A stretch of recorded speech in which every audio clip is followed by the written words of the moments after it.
Lovely. So, welcome to people at home. Welcome to all candidates who are here. This evening, our vote.je question time is for St Helier South. We've got 11 candidates in the room, full house for the 4 seats. I'm Gwyn Garfield-Bennett, I'll be the host tonight. And just before we get started and I introduce all the candidates, just want to say start getting your questions in now at home, please. Obviously, we want you to keep your questions clean and polite. I will prioritise questions which are about St Helier, and I will also only take one question from each person until we've gone round everybody, just so that we're fair on that one as well. So please state who you are, where you're from. The candidates will each have 1 minute to answer, and we will be strict on timing as well. We'll be going around alphabetically around the room, and each candidate will have a chance to start the questions first. So please do get your questions in now. But first of all, I want to say welcome to everybody here again, and go around the room and introduce Tom Coles to my left, who is with Reform Jersey. Chris Hopkins, who's standing as an independent. Angela Jeune, who is Jersey Liberal Conservatives. We've got Russell Labby, who's standing as independent. Nicola Cornew, who is also standing as an independent. Joe Luce, who is Jersey Alliance. Bernie Manning, who is standing as an independent. Julie Martin, also standing as an independent candidate. We've got Sam Mezek, Reform Jersey. Beatrice Porre, who is Reform Jersey. And David Wall, who is an independent candidate with the Better Way movement. We're just about to do one slight technical thing because we haven't got the auto scripts on. Okay, fantastic. Right. So at home, please get into writing your questions. You can upvote questions as well. You can do that in the Q&A section. So I'll get started. Let's have a look. Okay, James Baldwin has asked, who is your first choice for Chief Minister, and will you be supporting any party candidate? That will go first to you, Tom. Thank you for the easy question for me to start with. Yes, we would be endorsing a party candidate for leader and Chief Minister, and that would be our party leader, Sam Mezek. Hopefully we'd be able to form a government, provided we get enough of St Helier South people to vote us in and other reform candidates around the island. Thank you. Chris? Yeah, I will support whoever gets in and whoever puts over the best case to convince me to support them. I'm not a party politics voter, so I will be independently choosing who I believe will do the best for the island. Thank you. Angela? Jersey Liberal Conservatives, in collaboration with the Progress Party, have agreed that in the event that we are elected to the Assembly, we will support Philip Balash for Chief Minister. Thank you. Russell? Well, I've only been Housing Minister for 15 months, but in that time I have seen stark and serious structural problems preventing me really from doing my job to the best of my ability. I said today, it feels like I was given a job and then somebody tied my hands behind my back. And the structural problems are in actually delivering sites to our developers in a timely fashion so that they can plan and be ready to build when those sites are available to them, be that 2025, 26, 27. So I want to know from the next Chief Minister if he's going, it is solvable. I want to know if he'll take the action to solve issues like that, which are so important to us. Thank you. Nick? Or she. Indeed. I would like to see a progressive alternative government created, and if Reform can do it, great, I'll be there beside them. If not, then I'll be in the opposition, because I know the social and economic interests of the people I represent, pensioners and working people. And that will best be achieved by being in scrutiny and, if necessary, being the opposition to the, which we know will be an establishment alliance government probably. Okay, thank you. Hi. Joe? Hi, I am a member of Jersey Alliance, and obviously I would be looking to support Sir Mark Folliott, but equally the most important thing, and I think the thing that we're all focusing on, is delivering the best results for the island. That's absolutely key. That's absolutely critical. And I think if we as various members of Jersey Alliance get in, our objective is to deliver as a party, to deliver for the community, to focus on homes, health, and to focus on what St Helier District South really requires. Thank you. Bernie? At the moment, I find it rather difficult to choose who would be Chief Minister until after the election, till we know who is throwing their hat into the arena and the reasons why they want us to support them. As an independent, I'm willing to work with anyone that aligns themselves to my policies or someone that I could work with their policies. Okay, thank you. Julie? I'm a bit like Bernie. I need to know who's going to put that. We know there's a few people who have suggested that they would like the job. I think there'll be a few others, but I then want to sit down with them and find out what they actually want to include, people they want to include their team, because I want it for, you know, I want it across sections, and I want the right people for the job, not just because, oh, well, they're in that party or that party, I can't work with them, but I'll say, well, I think they're really good. Don't, you know, it's not because they're in a party, ask them. So I think they're very inclusive. Whoever's very inclusive would get my vote for Chief Minister. Okay, thank you. Sam? Well, Reform Jersey's not running a presidential style campaign. We're really proud of our election manifesto and the pledges that we've made in it. So in the next assembly, we'll play whatever role we can to make a positive contribution to delivering on our election pledges. If Reform Jersey does well enough in this election to justify taking a leading role in that next government, then I, of course, would absolutely love to lead that government as its Chief Minister. But we are prepared to work with other independents who are progressively minded and would be willing to work with us and support some of the things that we're aiming for, and we'd be happy to serve in that government as well. Thank you. Beatrice? As a member of Reform Jersey, I do believe that the best person for the job of Chief Minister would be Sam Mezek.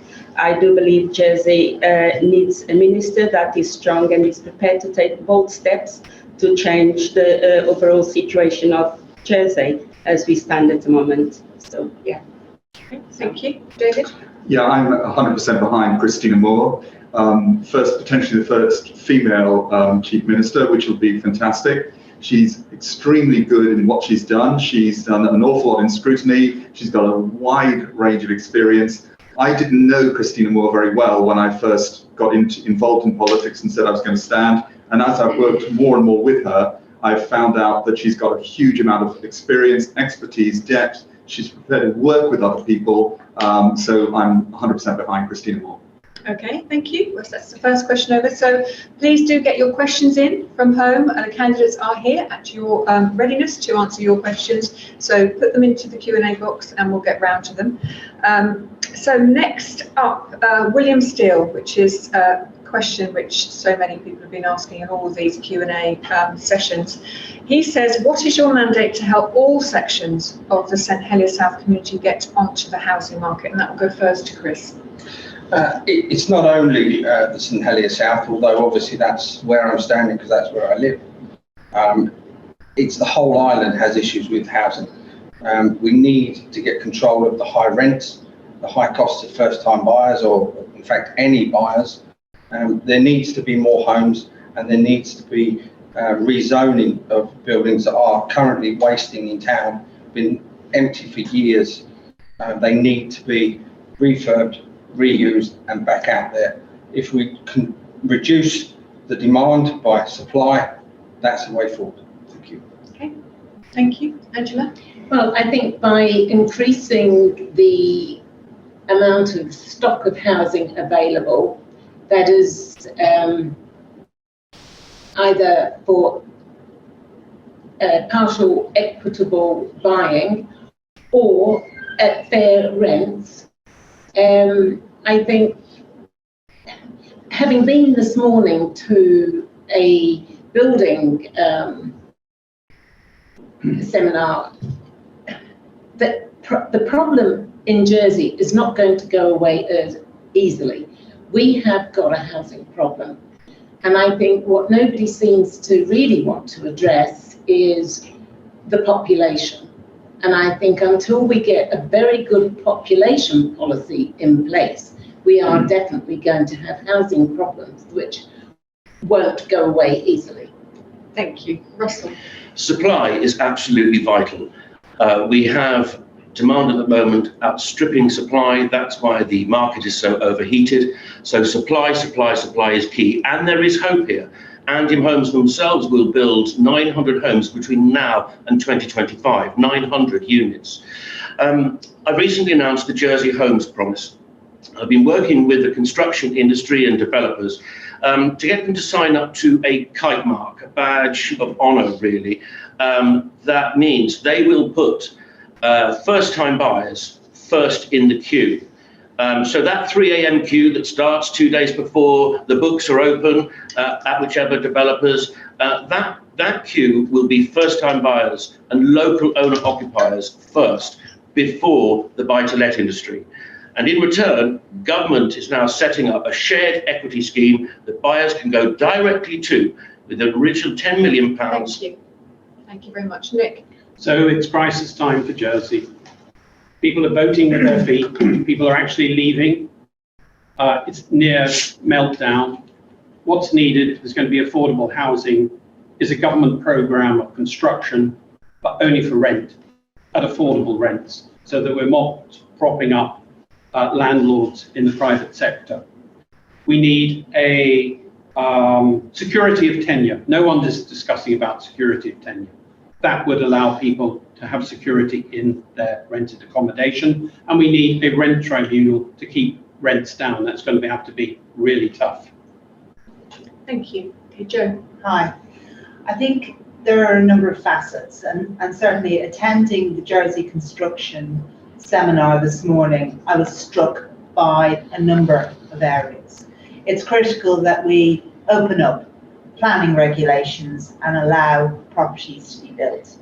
It's critical that we make sure property is available and areas are properly zoned based on facts, not based on assertions or statements. It's critical that we encourage and focus on the people who are delivering, the Andyms, the developers in some instances and other properties, so that we can get stock out to market. The critical point that the builders, that the people who are delivering this stock advised is supply is an issue, but equally delivery and getting those properties into the market has been hampered by a number of factors. Thank you. Bernie? Unfortunately, this is not a new problem. The lack of accommodation in Jersey has been going on for years. It's just now everyone seems to have realised it. Most of it is due to a lack of houses being built by the government in the past. During the 70s, there's quite a lot of development going on, and then it slowed down in the 80s and 90s and zeros. There's hardly anything built. Till Andym come along, and then they are now putting back developments into the public sector and private sector. But it's not just about people buying new property. What about those that are renting? Some people are paying such a high rent that they can't afford to save to buy property. So we need to come up with new schemes to help people living in the rented accommodation as well as first-time buyers. Thank you, Judy.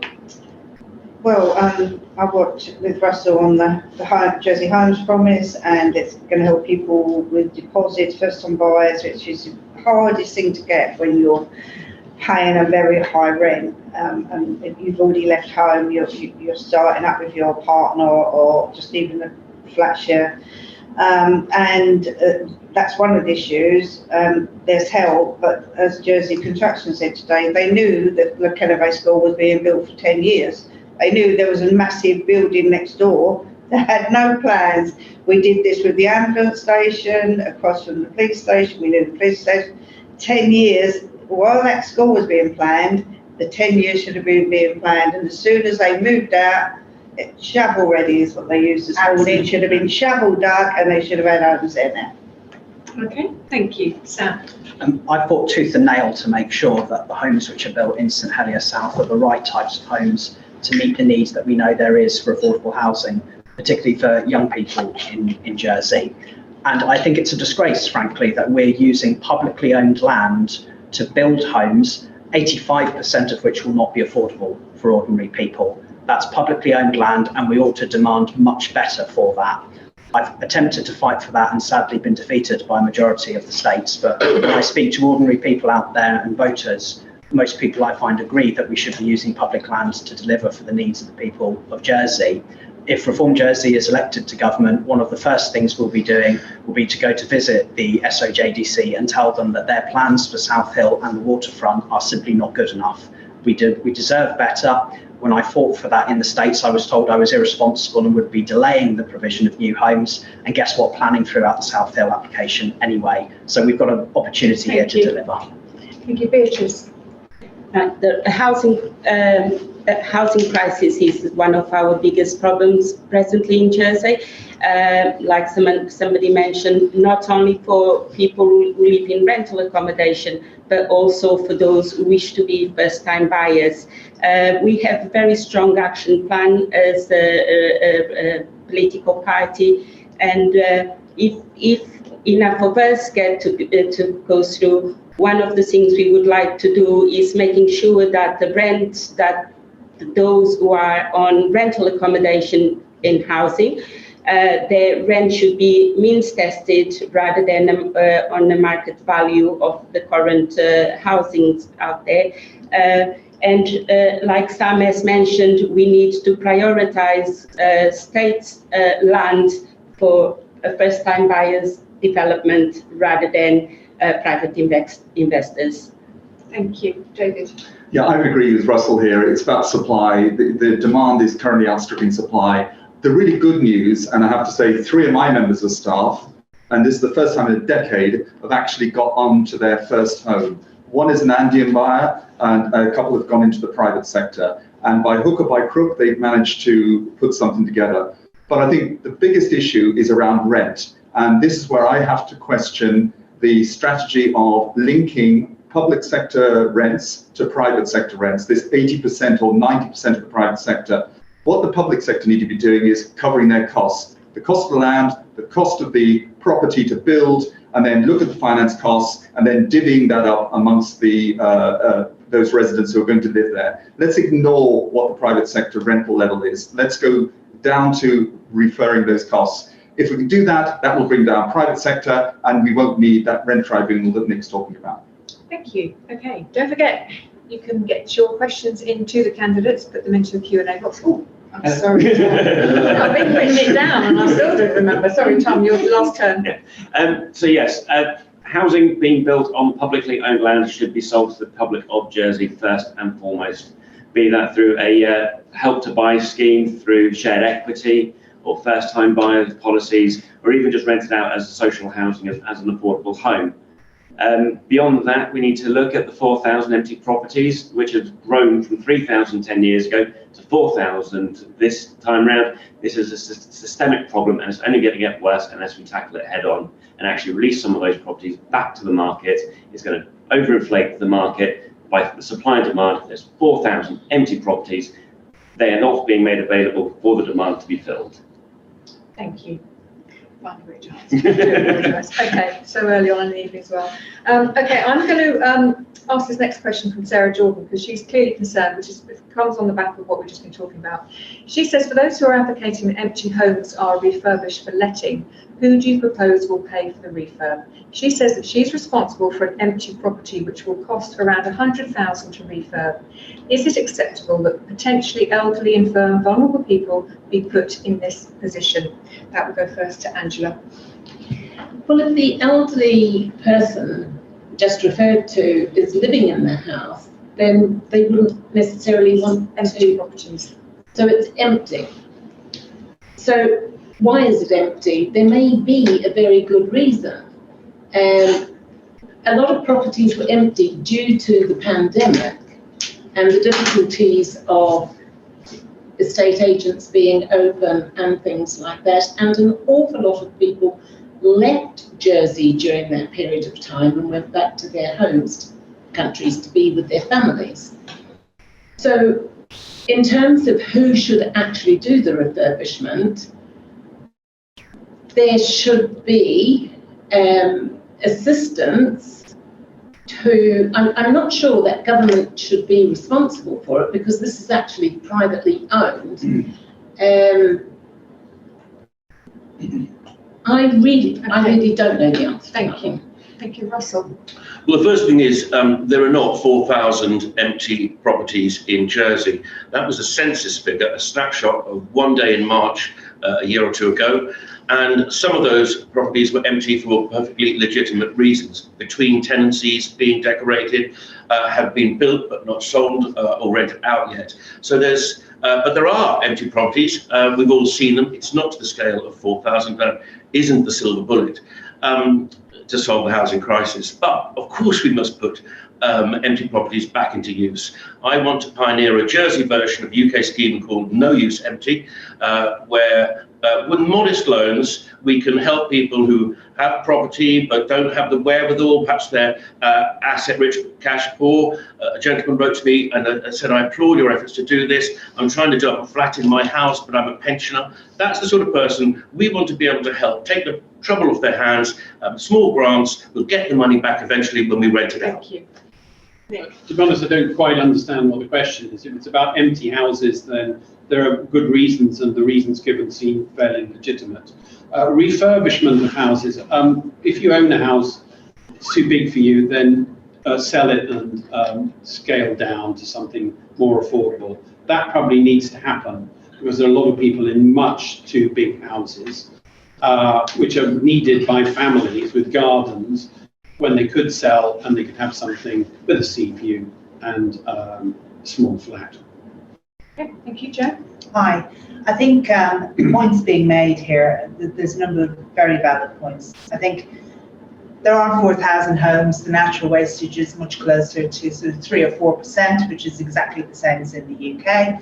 I think, or other countries, I think what we need to do, if there are people who've got properties that they could bring into stock, you give them some form of commercial advantage to bring stock back into play. I think it's absolutely critical that we deliver homes for people who need homes. That's absolutely critical, but there has to be a sense around this. You can't take somebody's asset and give it to somebody else. It makes no sense whatsoever.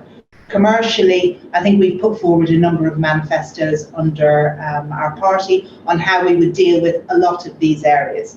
What we're not saying is one solution. There isn't one solution. What we will focus on is getting more people who are working and able back into properties. That's our focus. Thank you, Bernie. Well, if somebody's got a property and they can't afford to do it up themselves, then maybe they could look at schemes where they can get a government loan that would have to pay it back with interest. But also, if they were going to sell that property once it was done up, the whatever extra they make from the value of the house now to the actual day they sell it, that should be split 50-50 with the government for lending the money to actually invest in that property in the first place. Like Russell said, you know, there's way less than the 4,000 empty places due to one reason or the other.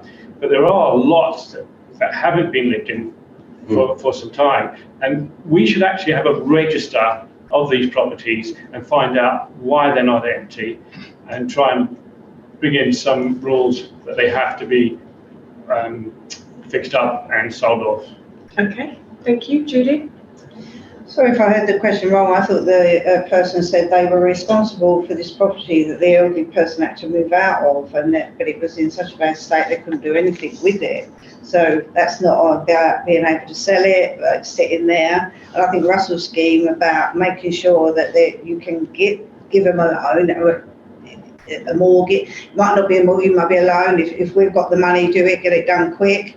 It will help the person who's not in there anymore, give them a little bit of income if they've gone home, and the person who's responsible for it might give them a bit of income. At the end of the day, it's providing a home for a local family. So we do know of the homes like that, and people are as I say, someone's they've stayed in the home for so long and it's been run down, they've ended up living in one room with a commode, and then the house needs really doing up to get it back on, living conditions. Okay, thank you. Sam? I have to say, I don't think it's a good use of public money to set up some sort of fund to support people who have empty properties that they haven't maintained properly. I think a much better option actually is to tax those properties to the point that they become a liability, and the person who owns those homes either decides of their own volition to do something to refurbish it, or to sell it on to somebody else who will. And I don't really see a downside to that policy, because even those who will no longer own these properties as a result of that will still make a lot of money when they sell them on. And this is something that is urgently needed. Reform Jersey brought a proposition on this around about the time that we saw the census figures, which showed that there's a worrying trend here.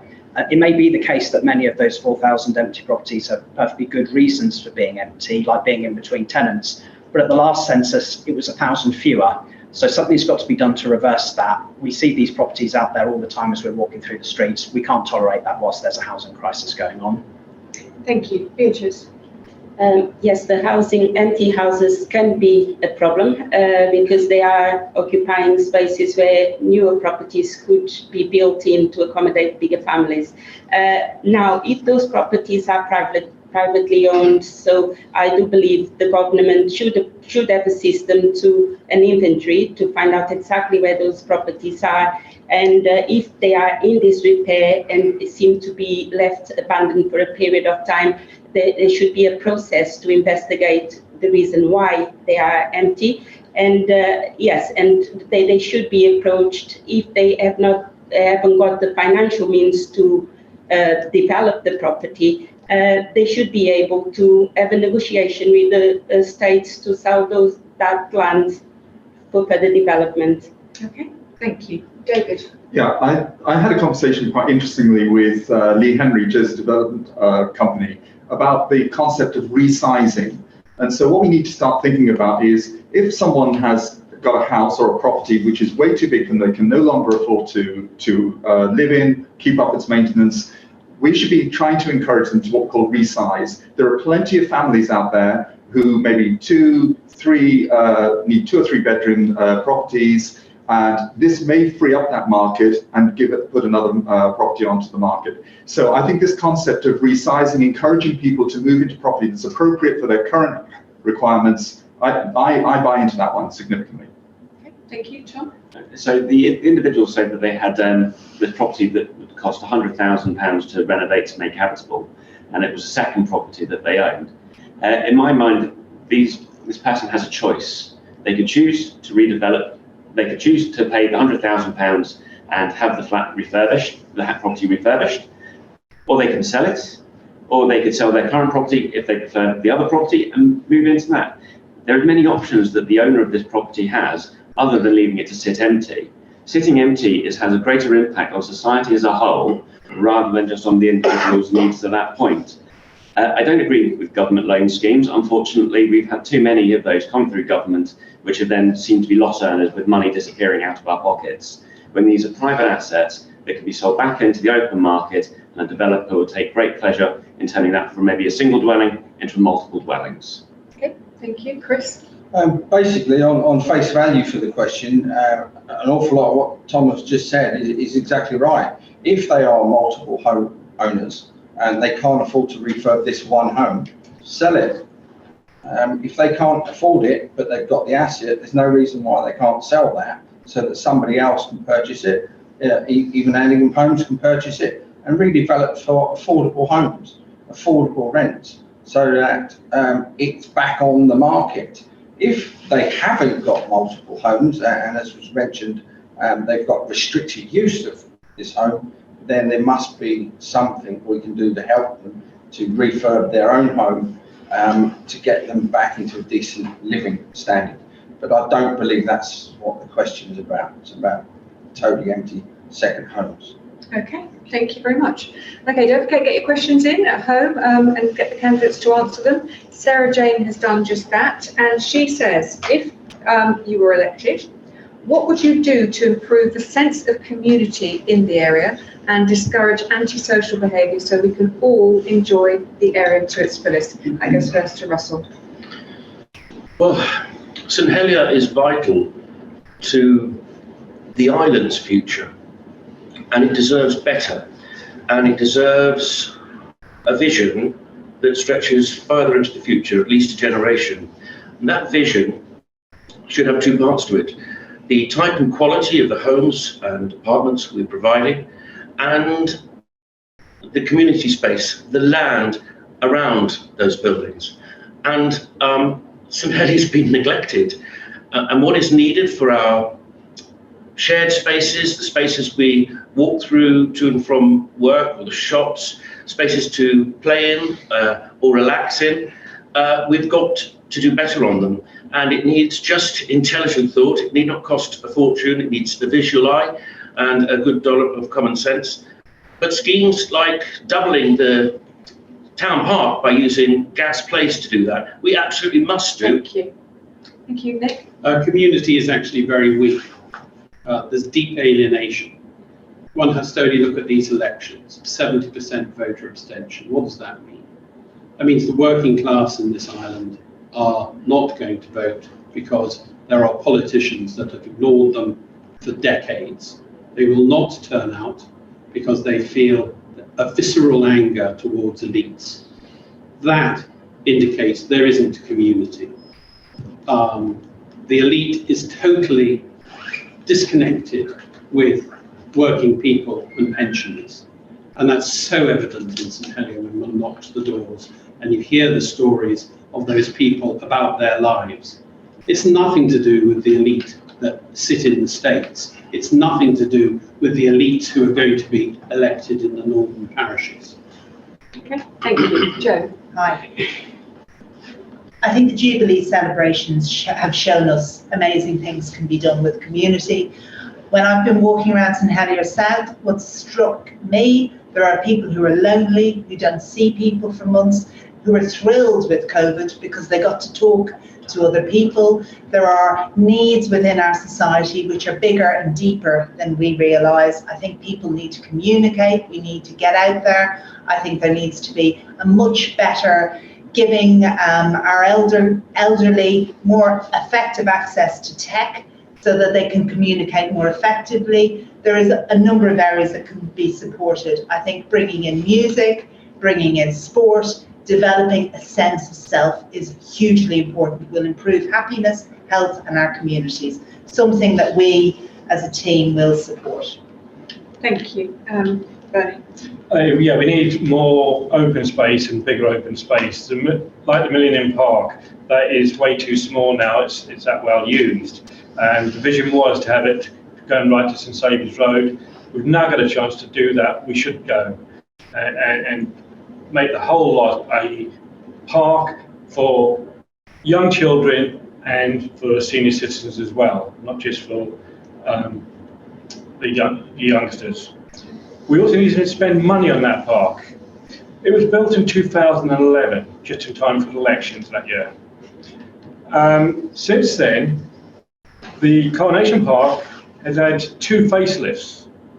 Nothing's been spent on the play equipment to Millennium Park. That needs to be addressed.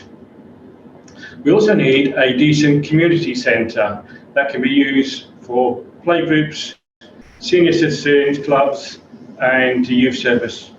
Thank you. Judy. I think anything can be improved. I think we have a fantastic sense of community in St Helier, the island. I headed up the community task force in COVID. Within a week, I had 2,000 volunteers. I couldn't find jobs for them. Everyone wanted to do something which was brilliant, and we found that, things. Dog walking was, one of the things that the people were shielding.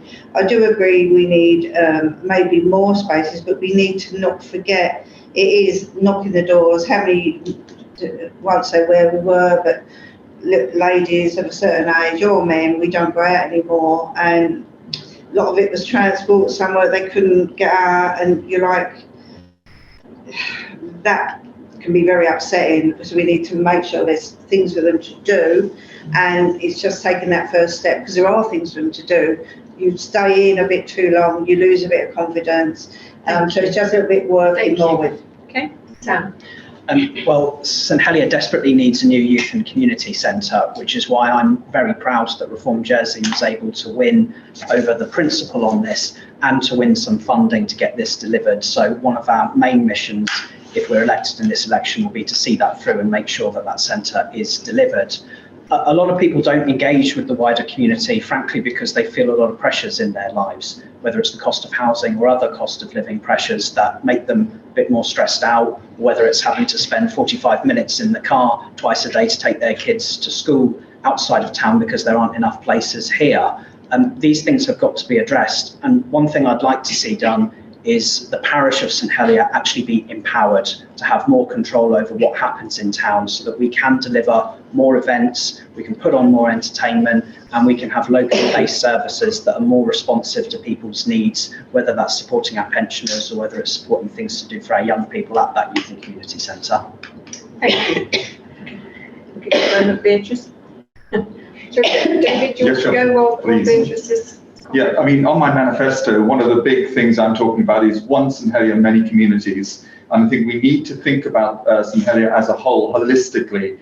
Totally on Russell's side, Millennium Park. It's outrageous that it isn't being built out to St Saviour's. Unfortunately, Reform voted against doing that. They created this, the opportunity was there to do it, but it got mixed up with education issues and primary school space and things like that.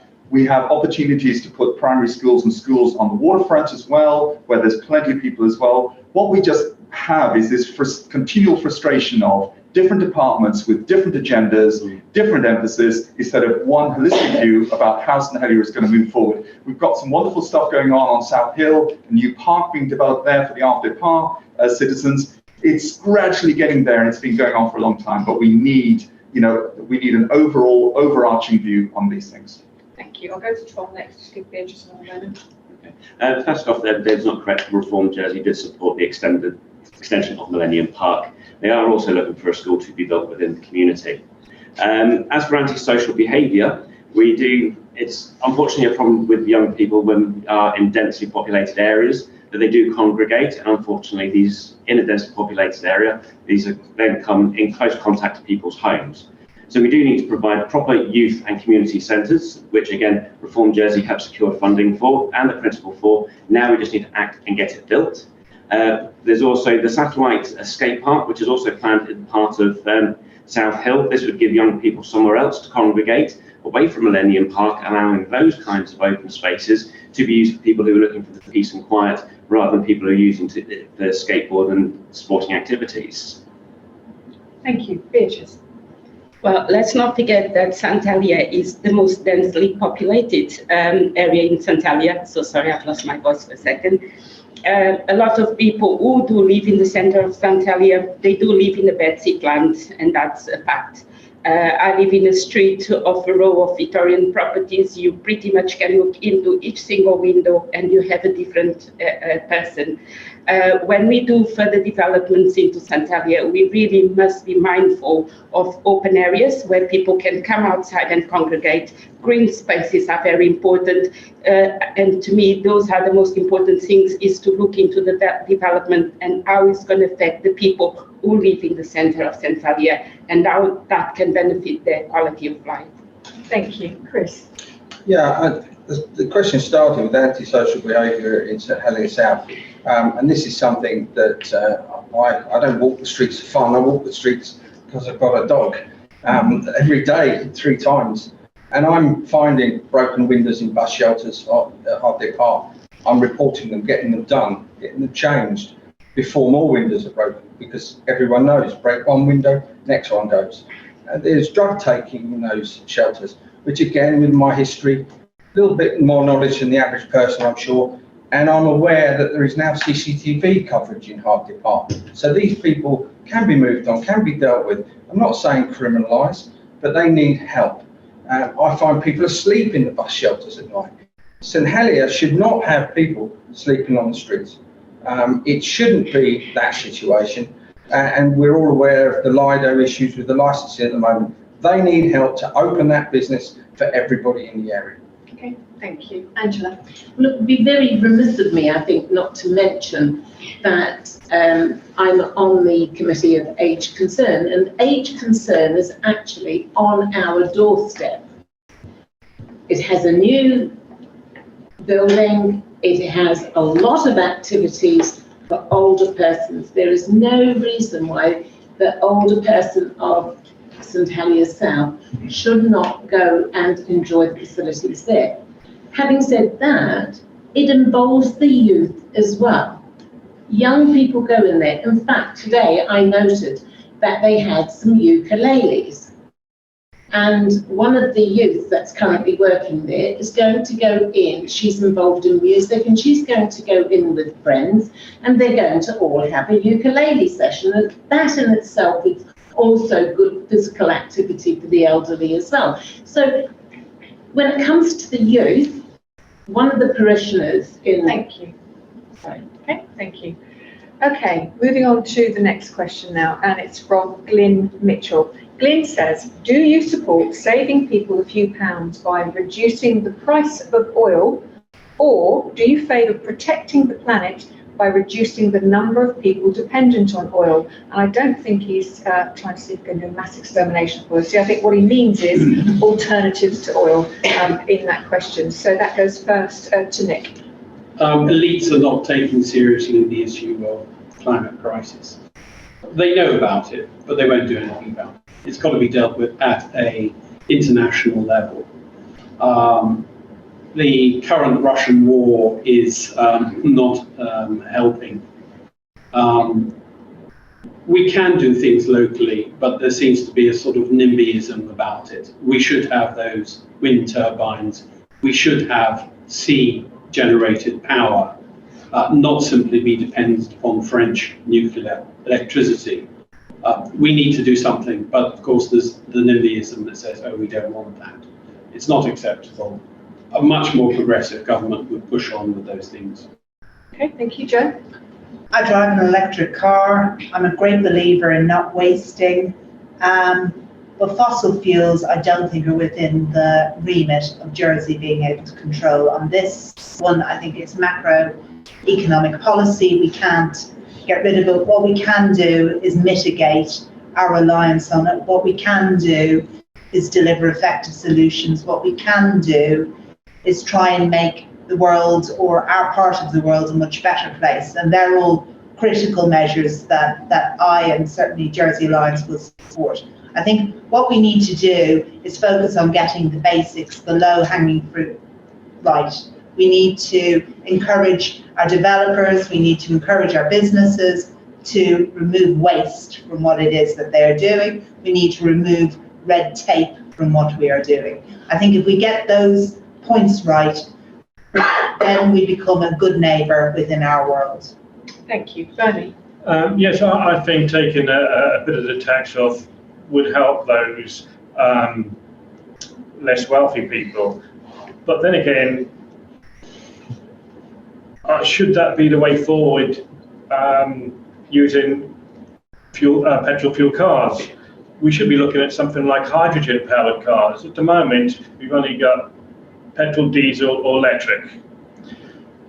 Are the government, I don't know if they are or not, looking at hydrogen? Because there's lots more hydrogen vehicles coming on the market, and we should be looking at the infrastructure for that, which would help the environment more than giving a bit of money back off your tax off your fuel. Okay, thank you. Judy? No, I mean, that was the minute the petrol prices went up, we had a proposition to stop taking the tax off to put in the climate change fund. No. You still see, I walk in or I come by bus. I do drive sometimes, but it's just sometimes easier.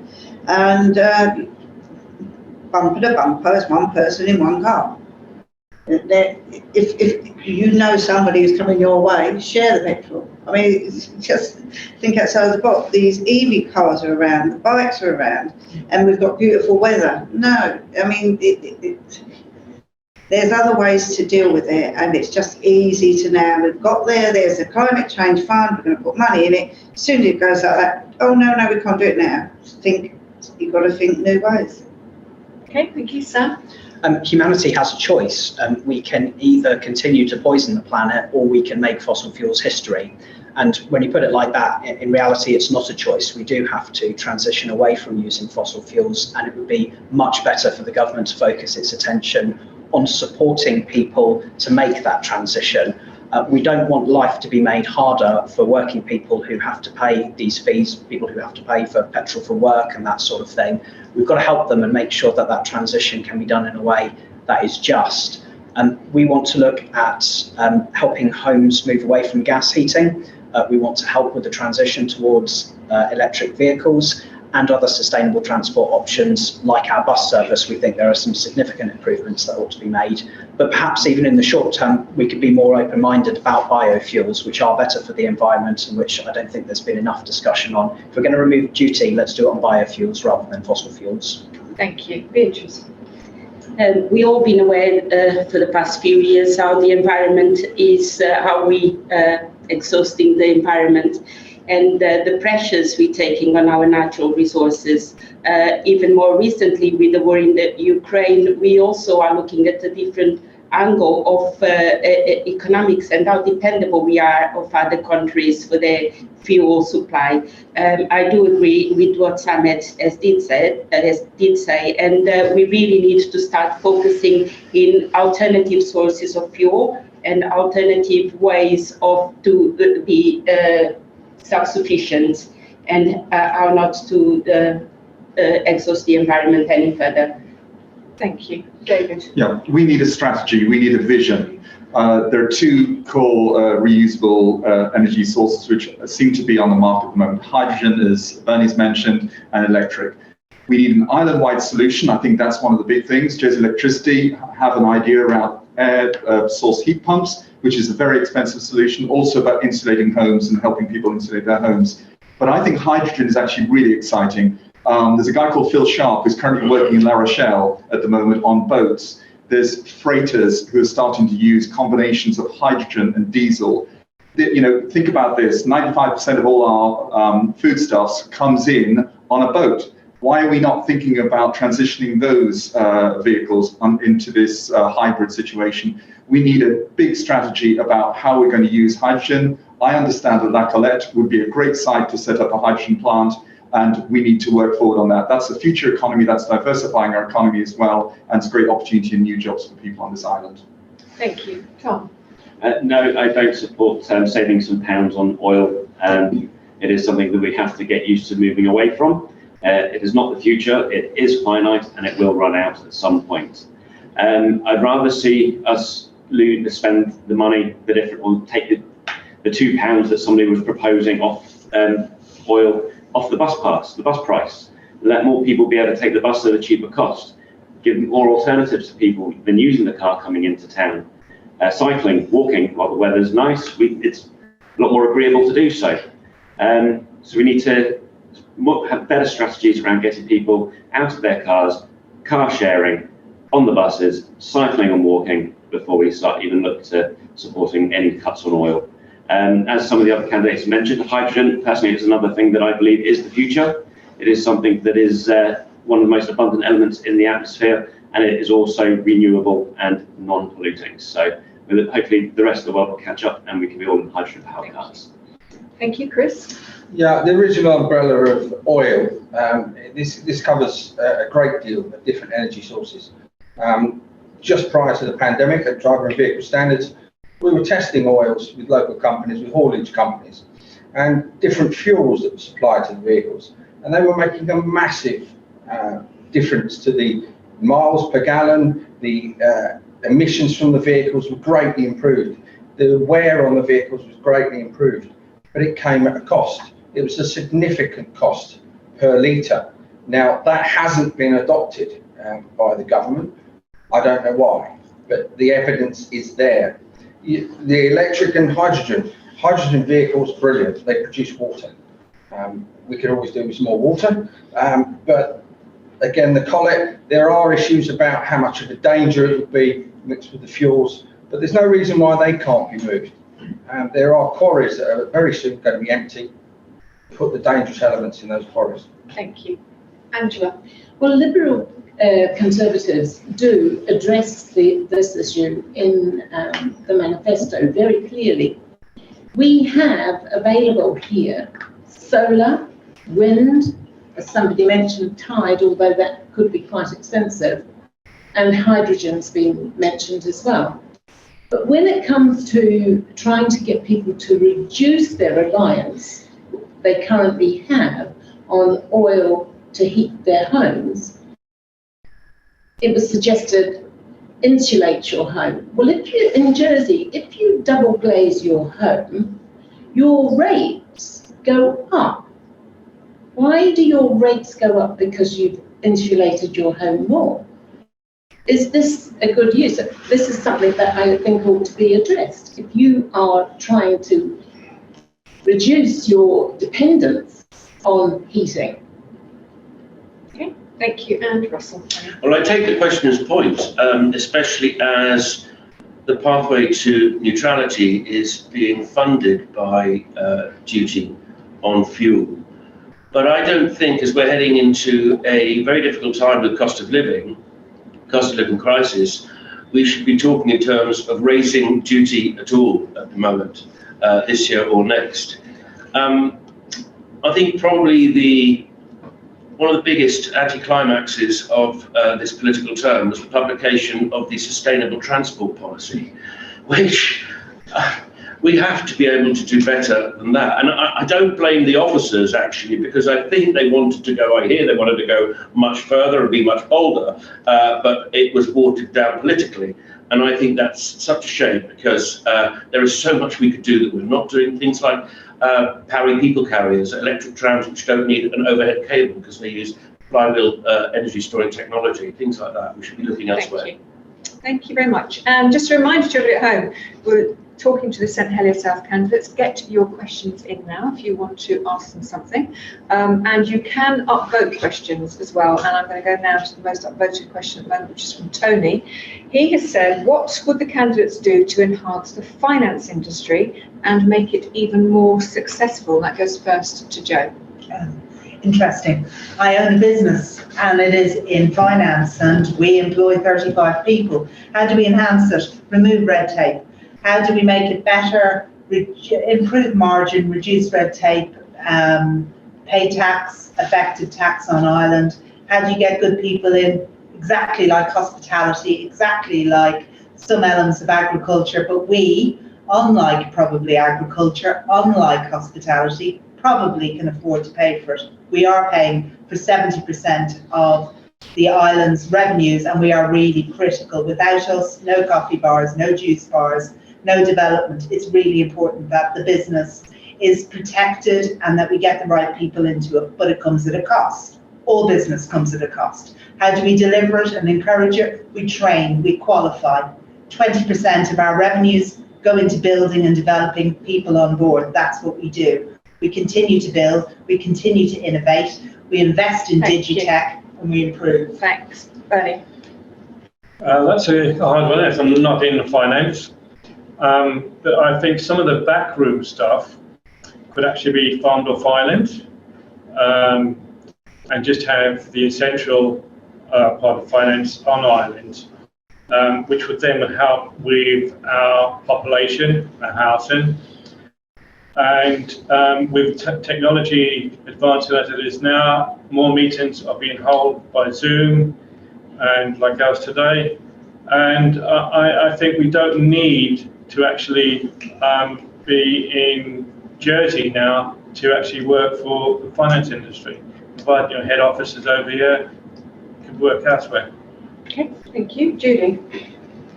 Well, they might not need to be in Jersey, then the money might not need to be in Jersey, and that could be quite worrying. I think like most industries though, if you're employing people, which Joe says you're employing people, the place that they're coming to, they need to feel welcome. They need to know that there's somewhere they can live. They need to know their children are going to have a decent education and there's a good sports. We have all that. And we don't need to be so divisive. So I just think it is that you treat the people, especially the people you're bringing here, and they're not always going to be the top high. You've got to, in different businesses, if the people are not on Jersey, you can't train them on Jersey, or they might, share a job and they could come back. You bring people in and you treat them really well. Okay, thank you, Sam. If Jersey's quick on this, we've actually got a huge opportunity with the emergence of green finance. As the world comes to terms with the fact that we are facing a climate and biodiversity crisis, and the fact that governments and businesses are going to have to do a lot to reduce their carbon emissions and change the way that they invest, our finance industry could actually be very well placed with some of the brilliant expertise and talent we've got here to play a really positive role, not just in financing those kind of initiatives on island, but actually doing that off island too, providing good advice, helping people make sure that their investments aren't going towards stranded assets that are harmful, investing in businesses that are reliant on fossil fuels, for example. And just with corporate social responsibility, a lot of businesses are wanting to look through a green lens to make sure that what they're doing is good for their community and good for the world. We've got the expertise there, so let's really push that and have that as a staple part of that industry for the island. Thank you. Beatrice. The finance industry is one of the biggest in the island, and therefore we all need the finance people to stay here. So we do need to keep the island attractive to those professionals who wish to come or are invited to come and support the industry. That involves providing the right accommodation for them. Also, we need to invest on the people we already have got here. So education is very important. Keep taking the young people into places like Highlands, and so they can get further education, they can be trained within companies, so they are already here. And very importantly, so we need to carry on investing on the digital technology so the industry keeps on top of competitiveness. Thank you. David. Sure. I, for once in my life, I agree with Sam here. I think we need to be investing in, well, the industry needs to be diversing into green investments. Andrew Mitchell gave a really good talk to us, one of our listening sessions, the Better Way listening sessions, which we had recently, about how we might be able to do that. We're sitting in here in the digital hub, and this is surely the future of Jersey and the new industry, new technology. Data management is another area which we should be pursuing as well. So I think the industry just has to simply move and diversify as we carry on. Our biggest danger right now is being seen as a tax haven, and we must try and work our way away from that and diversify as much as we can to mitigate that risk in some way, shape or form. Ultimately, the finance industry is hugely important to us, and we cannot lose it. We must think up new ideas. Thank you. Tom. I think it's very important that our finance industry make sure it adheres to international regulations, providing all required information transparently, open and as quickly as possible to ensure that we can remove ourselves from this tax haven status that many people place on us. We also need to look to diversify how we manage our finance. There's the concept of a carbon bank. As Jersey is also an agricultural island, we could start storing carbon into our fields, which, as Sam mentioned earlier, there are people who are looking to offset their carbon emissions, and we can open that as a part of another finance strategy within the island. Okay, thank you. Chris? Yeah, as we've heard already from somebody in the finance is doing very well at this moment. I believe it's the government need to ensure that it continues to do well. Training needs to be targeted at young people in Highlands and in the university that is required in the finance industry. We need to be training people to fill that void. We need to also stop the brain drain. The people that are doing their courses, leaving the island to go and work pretty well anywhere in the world. As Bernie said a moment ago, IT, they can be anywhere they want. We want them here. And to do that, we need to go back to the same old subjects of affordable housing and a reasonable area to live in. Okay, thank you. Angela? Yes, I also would agree with what Bernie said. I mean, you can do remote working, you can do remote studying. We need to encourage the finance industry here to be developing our young persons to take up the roles that they need, rather than having to bring them in. But we also have to support them with having all the technology as available, a bit like digital hub as we have here. It's all, the networking's got to be there. It's no good like when I turn on a mobile phone and I can't get a signal. That type of thing is not going to help business if they can't react to their clients internationally all the time. Okay, thank you. Russell? Well, in the short term, almost immediately, actually, I think the best thing we can do to support the finance industry is to ensure that the medium and small ancillary businesses that they rely upon, be it tech companies or a restaurant or a cleaning company, that they are healthy and thriving and surviving. They are having difficulty at the moment with the recruitment of staff, with the retention of staff, with the accommodation of staff. So we have a massive amount of work to do in economic development and in the planning department to solve those problems. I think things like the 9-month license should be changed almost immediately to a 2-year one. That's causing problems. And we've got to sort out the accommodation issue for our workers, especially heading to a cost of living crisis. The best way to get out of that is by growing the economy. So we need to work to ensure that happens. Thank you. And Nick? Let me dissent from my colleague. Jersey's captured economically and politically by the interests of finance, and we live with its contradictions. It produces vast wealth, but that wealth is maldistributed. If I'm elected, I want to see that that wealth actually gets down to working people, so they're not having to live on £9.22 as a shop worker. To have a decent living in Jersey, you have to have dual income in the finance industry. The Jersey dream is the £1,000 a week of the finance industry. Jersey's very socially divided. It's manifest geographically. In the north, we have the wealthy. In St Helier, we have the working class. The alienation is there. I mentioned the 70% voter abstention. That is an example of it. Thank you. Okay, well, I'm going to ask this next question because we've talked about the finance industry, and I know some of you have touched on this already, but Zach has asked, how would the candidates diversify our economy and encourage other industries to set up or headquarter in Jersey? And that will go first to Bernie. Like we just touched on, digital is going to be one of the ways forward. We need to bring over some of the companies that are looking for test beds. Jersey is an ideal location with the telecoms companies we have on the island, and with Digital Jersey, we should be able to attract some of these companies that are working on AI and the high net companies. They don't always have a high footprint. I think that's the way forward. Thank you. And sorry, Julie. Yeah, I mean, obviously, AI and digital is a way forward, but there was a very interesting conversation about modular homes as well in the construction industry, where they said we could go to Poland, we could go there. The rules and regs of the different electrics they put in, the plumbing, etc., just they're not going to change, and we want them here. And basically, we could build them here. Now that would be a good thriving industry. It would be local, and it would also be put houses up a lot quicker.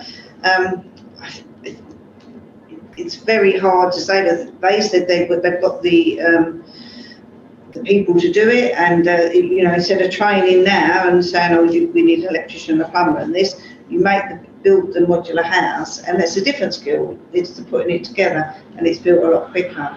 So yeah, we could diversify into home building modular homes. Okay, thank you, Sam. We talk about the finance industry. In reality, it's the finance industries, because there's many different parts to it. And diversifying among those is a good thing. And that's why I was so keen to talk about green finance before, just because I do think it's a very exciting prospect, not just to create more prosperity in Jersey, but to do something good for our environment and good around the world as well. Connected to that, there's plenty that we can be getting on with locally in that drive towards carbon neutrality, that we can create jobs. There's lots of work that's got to be done on insulating homes and converting away from fossil fuels. If we can create some good jobs and get people's skills there, get them paid well as well, that can be really positive for us. But also, of course, the digital industry, and supporting that as much as we can, and adopting an approach that we've historically done to the finance industry, which is to be nimble when it comes to supporting that industry and looking at our rules and regulations, then we can keep on top of it. Thank you. Beatrice. Finance industry, it is important, but we need to always be open-minded and be prepared to speculate different industries and provide those trainings for people to occupy those positions. I also think that it's very important for the island to invest in small businesses, not only necessarily finance. I mean, if anyone goes to the central market, you can see under one roof how many different small businesses people are working really hard. They are employing people in smaller capacities, but they are keeping the economy going. So we do need to think about the general island population and be prepared to diversify and always invest in other industries. Thank you. David. Sure. Again, from our Let's Talk sessions, which we've had recently, we've talked about future industries within Jersey. One of them was film industry. We had a presentation made to us about that and the opportunities going forward that Jersey could be involved in. Again, Bernie's talked about low footprints. These are things which are low footprint areas. We talk about the digital technology. We're in the digital hub here. There's a young man here currently developing technology around agri-tech and how fields are used, how we better utilize our resources on that front. And then there's the fintech area as well. But one of the most important things is we realign our educational system with this future economy. We can't sort of create a future economy or think about those ideas without creating the right conditions for educating our young people to be the right people for the jobs of the future. Thank you. Tom. So the environment offers a lot of opportunities to diversify our economy. So I mentioned before about a carbon bank, where large businesses will pay to offset their carbon footprint. It's a carbon which has been sequestered into our fields. If we switch to using regenerative farming methods, we can draw down more carbon into our soil than we'll ever produce ourselves as a small island. So that would help bring in money for that. We could look at our production of renewable energy sources. So as we mentioned, tidal, solar, wind. Jersey is, again, such a small community that we could potentially create more energy than we actually are ever going to use, and could become a net exporter of energy. Again, these appliances will then need maintenance and repairs. So then that's new industry that we'd have in Jersey of young people being trained up to fix wind turbines, solar panels, and tidal energy recovery systems, and many, many other ways that we can have more skills, more jobs, more opportunities. Thank you. Chris. Yeah, there is a great future ahead. There's a lot of things that could be brought into the island. But where I think we need to start is maintaining what we've got. We've got an agricultural industry. We've got farmers, growers. We've got cattle herders. They're all fading out. We need to be maintaining them. We need to have a second economy. If you put all your eggs in one basket, finance, and something goes wrong, I remember some years ago there was mention of a lot of movement to the Isle of Man. I don't believe it happened in the end, but if it had happened, Jersey would have nothing left. We need to develop on what we've got now. We need to get these farmers growing. We all heard recently of, I think, the largest grower that's closing down. That shouldn't happen. We should be supporting them with the tech advice to keep those businesses going. And again, the tourism, country tourism, swimming, there's always different ways you can promote tourism. Thank you. Angela. Well, I think so many things have been mentioned here about what we can change, what we can do. the modular housing. Guernsey's already doing it. Why can't we do it? We need to get a can-do attitude, where we can do things. This morning we heard about how we are now developing our youth into the industries that the island needs.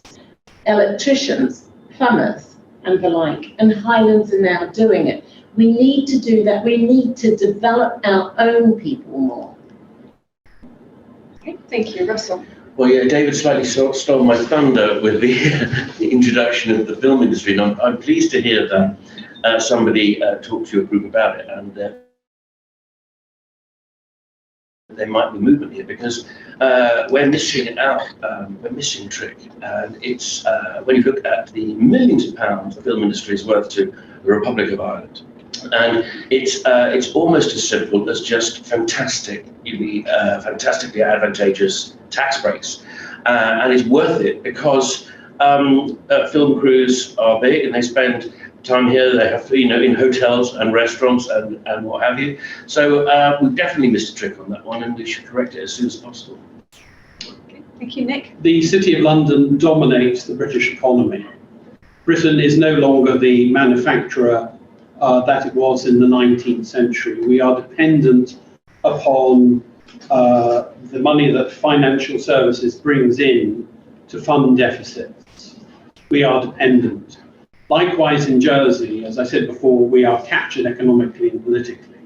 And in fact, finance doesn't want diversification. They will politically obstruct it.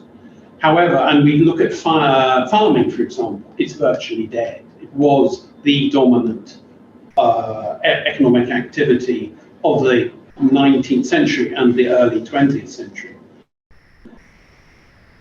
What remains possible is possibly tourism. It's still a beautiful island and we can attract people, but it's on a very high cost base.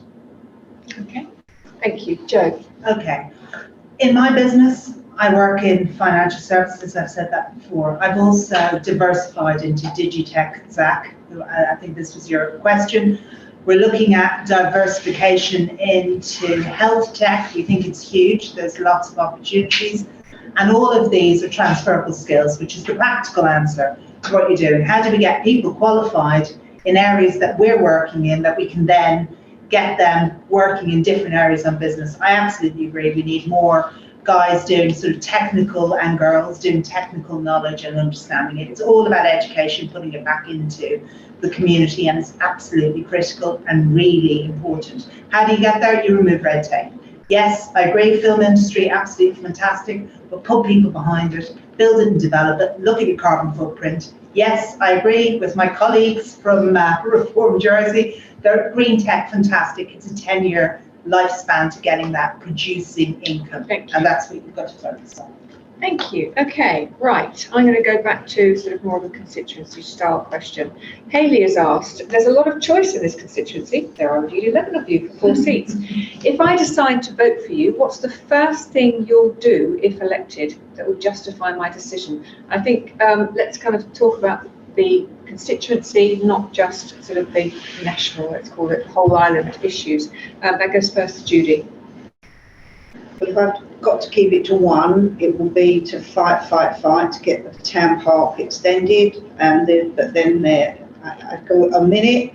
So we've spent years getting the half the park improvement plan, and then there's the waterfront, which has been, there's lots of brilliant plans. We've seen them. We need the open space down there. We need the arts and craft, the bars and the restaurants. We need that to be the best to attract people to go down there. So yeah, that's all in the constituency, and that's what we've been fighting to do it. And I'm quite prepared to carry on fighting to get that done.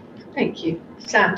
Well, I can tell you literally the very first thing, if we're sworn in as States members on the morning of the 27th of June, the first thing I will do after that is I will send an email that I already have drafted at that point to the States Gref to ask them to lodge a proposition which I already have drafted, which is to get Jersey's minimum wage raised to £10 an hour on the 1st of October this year, and to commit that it would be a real living wage by at least the end of this term. There's a lot of candidates in this election saying that they support the living wage, and that's great. I want to know from them if they'll vote in favour of that proposition. Reform Jersey members are committed to that. Locally, I think we need to take another look at what's been proposed for South Hill and the waterfronts. The projections for affordable housing are simply not good enough, and we need to do better there. Okay, thank you, Beatrice. One of my main motivations to stand for these elections has always been to tackle major issues the island is having at the moment, which is housing and the high cost of living. I would like to concentrate on those, get to our mandate, reform mandate, to be passed so we can focus on those main issues, housing and cost of living. Thank you, David.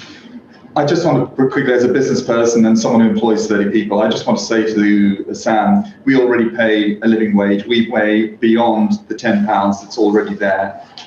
So I feel like Reform are playing a bit of catch up in this area to where the market is at the moment. So I just want to park that one to one side. Millennium Park extended fully. Oops, we just disconnected there. We still live? Are we still seeing us? Just said disconnected.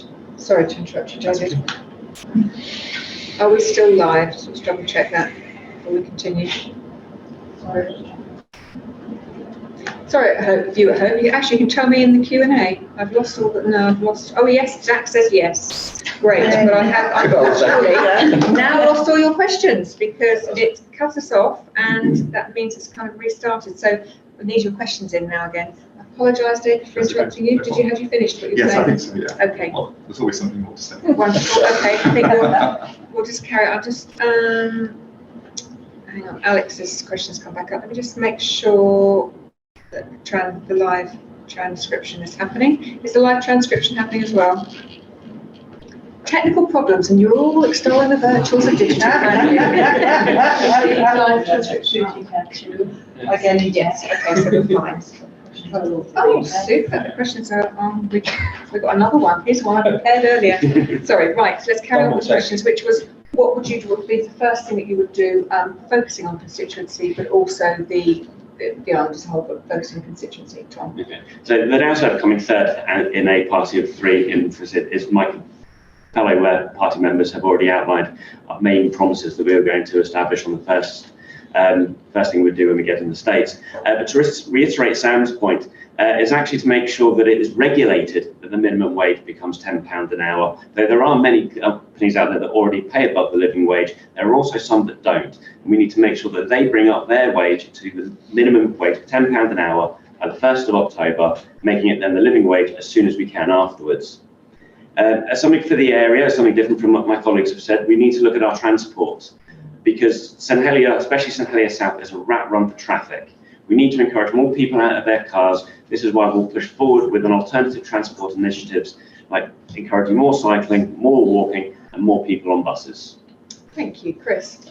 Yeah, I've already mentioned in my documents have gone out that I believe there are a number of sites in St Helier South that can be pushed forward to get affordable housing. I agree with Sam in relation to South Hill. That should have been all affordable housing, not for people that could afford it really.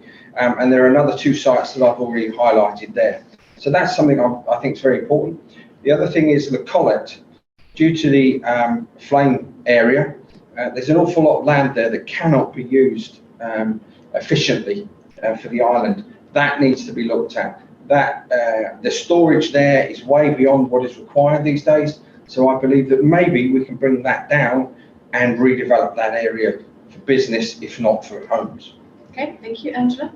I think what I'm picking up quite strongly is parking is a major issue. Traffic is a major issue. Public transport needs to be reviewed, that it's covering sort of all the areas. Also,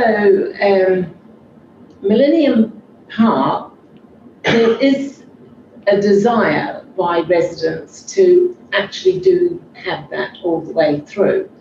However, it is said there is a need to have a junior school as well, and I think I would want to find out exactly what is the demographic need for that, and whether there are alternative sites for those children to have a school. It's difficult. Thank you. It's difficult. Thank you, Russell. The point, though, is there is no alternative site to extend the Millennium Town Park. There is no alternative site to double the size of the town park than Gas Place. There are alternative sites for primary school need, which is absolutely a priority too. There are other sites. Education just won't look at them because they want to take the easy option of taking the park.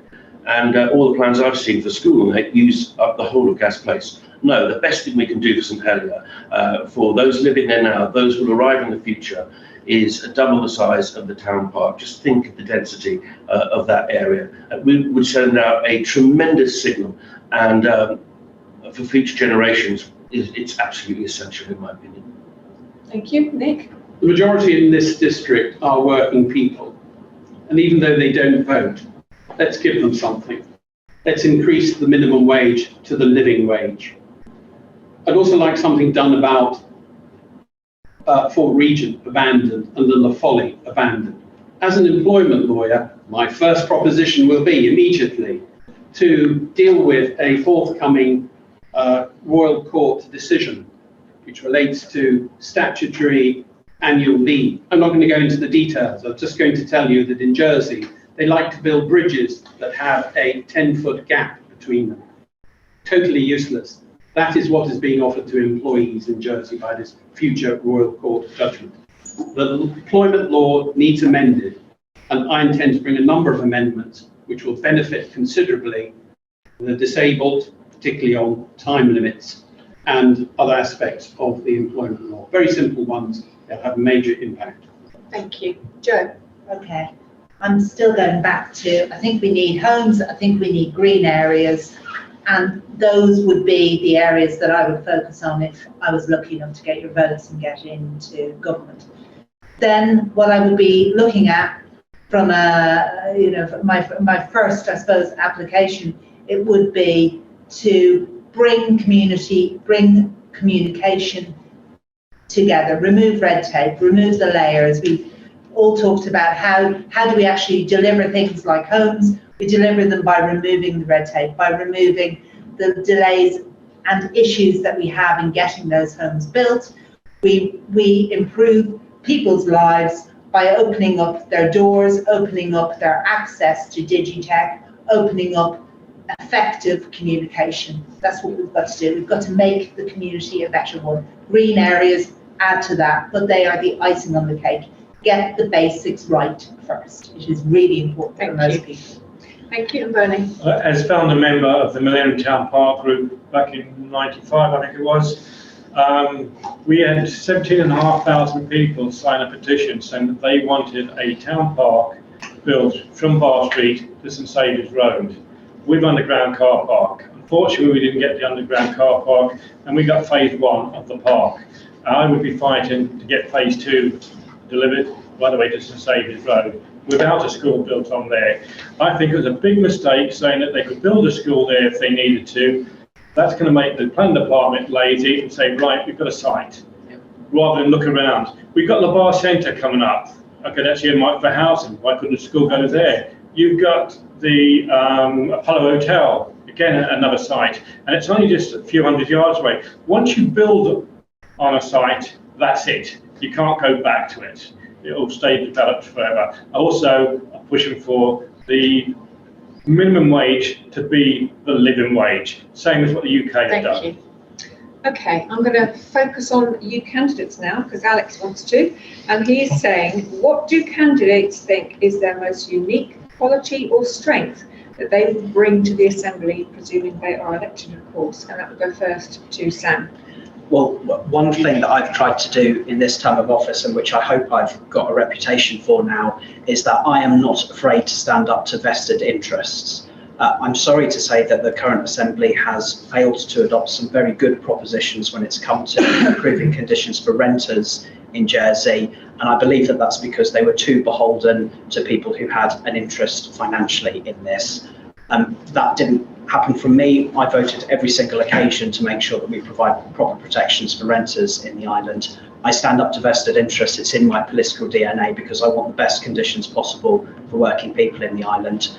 But the other thing that I've tried to do ever since I started out in politics is I'm a team player. I work with other people. We work openly and transparently, and that's why we formed Reform Jersey, so that the public knew exactly what we were getting from us. I'm a team player, and I believe in standing up to vested interests. Thank you. Beatrice. I would like to think that I would bring diversity awareness into the island. Although I have spent most of my life in Jersey rather than anywhere else where I've lived, I am very aware that the island itself is changing its makeup in terms of people from different colour, different culture, different religious backgrounds. We are all here, and we are all here together. We all work hard towards making Jersey a home for ourselves, and we love those who came to Jersey by choice. We made those choices because Jersey offers protection and benefits. But also underlying all that, we have got groups in the community who have maybe not been so aware of their needs or where to get their support, and I would like to be here to represent that and give those people a voice and engage with them, as well as the wider Jersey community. Thank you. David. Well, I've been running my business for the last 30 years, and we've now built up to employ around about 30 people. 95% of them are immigrant workforce. We know all of the problems that they have: high rents, childcare costs, the stresses and strains that puts on them all. So I'm very, very familiar with the very basic issues that are faced by islanders today. The way we manage to grow our business is by collaborating, by working with people, finding the right people, making sure they're in the right places to make our business successful. And it is a team effort. And I think politically, that's what I want to do. I want to encourage lots of good ideas coming forward, the best people in the right places, and we get things done. Be very, very clear about our objectives and do them in a time frame, and a proper time frame, rather than this dragged out sessions which we've seen, and why the current government is on the verge of being voted out. Thank you. Tom. So I'm quite fortunate. My wife is a therapeutic counsellor. As part of therapeutic counselling training, they have to address what they call unconscious biases. Through her training, she's been dragging me through the same process to ensure that I make sure that I maintain my self-awareness to my unconscious bias. Because unfortunately, I say fortunately for myself, I am a white heterosexual male, and I have faced no oppression, no problems in my life up to this point. That doesn't mean other people haven't. I'm someone who hasn't necessarily come from a wealthy background, but that doesn't mean that I resent somebody who has had the fortune of coming from a wealthy background. And it's making sure that we keep all these parts of us in check, so we can then address the society as a whole, bring us all together and act as one, rather than as a group of individuals.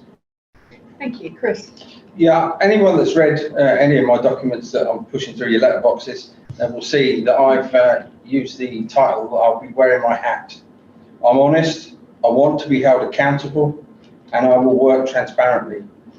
There's all these misunderstandings that all politicians lie because it's politics. That will not be the case with myself. I will be honest and accountable, and I want you to hold me accountable. My history of 22 years working for unions, supporting anybody that needed somebody to be with them. Everybody deserves somebody to help them, and that's me. Thank you. Thank you. Angela. I think by virtue of my background, in particular, having worked in psychiatry, I believe my best quality probably is listening. And that was one of the things that actually made me look to the Liberal Conservatives, because their first statement was, we're listening. And I think in order to understand what's going on, you have to listen first. So I think not only do you listen, you then have to be prepared to act on what you've heard. And that is, I think, the main quality that I would bring with me. Thank you. Russell? Well, it's a weird job, this one, because there's no training for being a people's representative in a parliament that I know of. There's no university degree you can do in politics, but it won't teach you how to be a politician. And when it comes to being a minister, you're even more thrown in the deep end. At least I felt I was last February. And I don't mind telling you that I found it really tough in those early days. I was kind of mourning the loss of my other two jobs, which I enjoyed doing. And of course, the enormity of the housing crisis before us could have overwhelmed. But I think Angela's qualities, she went for listening. I think I'd go for learning. I think I'm a quick learner. In my old job in the theatre, we used to say the best actors are the ones that never stop learning. And I think I've taken a lot of action and learnt an awful lot. Thank you. Nick? The question is about personal qualities. I'm going to deal with that. At an ideological level, I would say to the reformistas who are going to vote for the 3 reformed candidates, vote for another socialist. Think about that. Personal qualities. I'm a lawyer. I'm pugnacious. I do litigation. I know how to fight. I'm not deferential to bailiffs or chief ministers. However, the best lawyers know how to negotiate a settlement. You have to be diplomatic. That's the way you get the best money for your for your clients. It's the same way I would be negotiating for constituents, whether I'm at your side, at a tribunal, albeit trying to argue for your social and economic interests actually in the assembly. Okay, thank you. Jo? I've built a business. I've spent 35 years over here.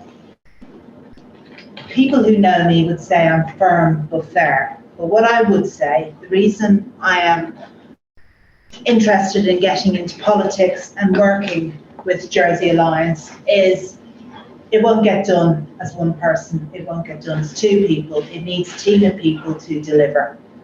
And what you learn very quickly when you set up a business or are involved in a business, you may have some skills, but by God, you are hoping that your team have much better skills than you do. You need to bring that together and you need to deliver. And the big issue for me is not that there isn't a willingness of candidates to want to get there, it's how to deliver results. Better homes, good health, happiness in the community, these all impact on us. Thank you. Bernie?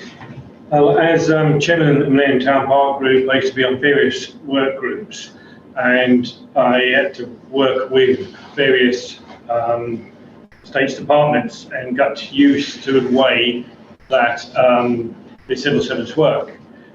And I think I'd be in a good position to actually work with these people. I research the topics,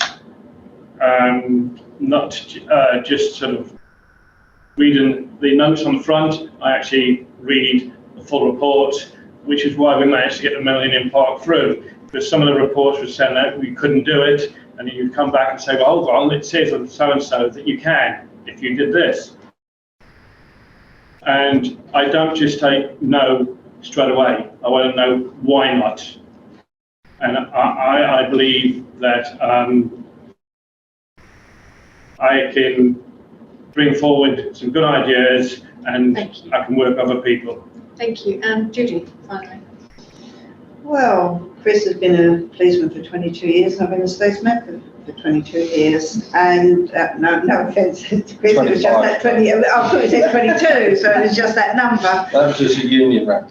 Oh, sorry. And so, yeah, I think I listen a lot. I disagree even with some of you in this room that we don't listen, we're not transparent and we lie. I don't recognise myself in any of those. And but I tell you what you must have, and I must definitely have, is a very, very thick skin. And you'll need it, and I can take it, but I can stand on my manifesto. I've worked with reform in government. I thought we work well. I work with anyone. It's all about making your plan, convincing people, and being nice and speak to people how you expect them to speak to you. Thank you. Okay, so I'm going to go back now to what is the biggest issue, of course, about cost of living in a sense, because Susan has asked, is our tax system fair? When we have companies taxed at 0%, but food is taxed at 5%. That goes first to Beatrice. The first answer to your question is I don't believe that presently the tax system in Jersey is fair. I do believe that it could be fairer. I think we need to look at those who earn great amounts of money and could contribute better within the tax system to support those who are less able to do so. Reform Jersey has got a manifesto where we propose changes to make the tax system fairer to all in Jersey. And if elected, I would like to support the team in doing so. Okay, thank you, David. I think what we've got to understand is the current tax system came about because of the need of the finance industry to be internationally competitive. That was what we call 0-10. Now, if we can somehow upgrade it, is it still fit for purpose? Is it still the right kind of style of tax needed to compete internationally? That's a question you have to ask the experts in the finance industry. With regard to GST on food and 5%, we'd all love to remove GST from food, but because of the 0-10 situation, we have to find other alternative ways of funding our government and funding the services, the public services that we need. There are targeted benefits, and I know Judy's been doing an awful lot of work on those individuals who are really, really struggling, and I appreciate there are a lot of people who are struggling on this island, and maybe those amounts could be increased as well. So yes, we need a fundamental review, but it has to be conditional upon how the finance industry remains competitive globally. Thank you. Tom. So one of the Reform Jersey's 9 key pledges is to remove GST from food, water and other essential items. And that we'll be initiating that as soon as physically possible.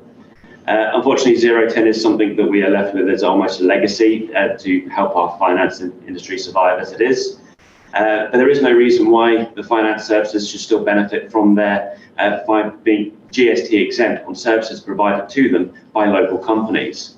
I work for a company that supports the financial services. A lot of these companies do not pay any GST on something that we provide to them on island, which has nothing to do with finance. Also, our other tax structure is unfair, as the majority of islanders with the marginal rate actually then pay 26% left on everybody else, on everything else of their income. This is again why we're planning to change the tax system so everybody goes onto the marginal rate. We're going to lower that tax rate from 26% to 25%. So those at the bottom in the middle will pay. I'll finish, don't worry.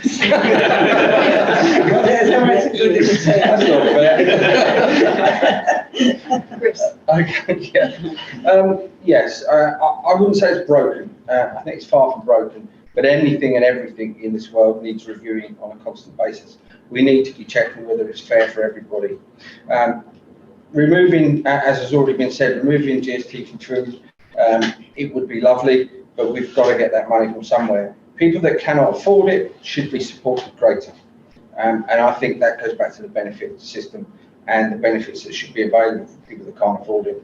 There's an awful lot of people in this island at the moment that are living on literally day-by-day wages, if that. We hear it worse in the UK, it's here. People cannot afford to live here. They need the support of the government. Okay, thank you. Angela.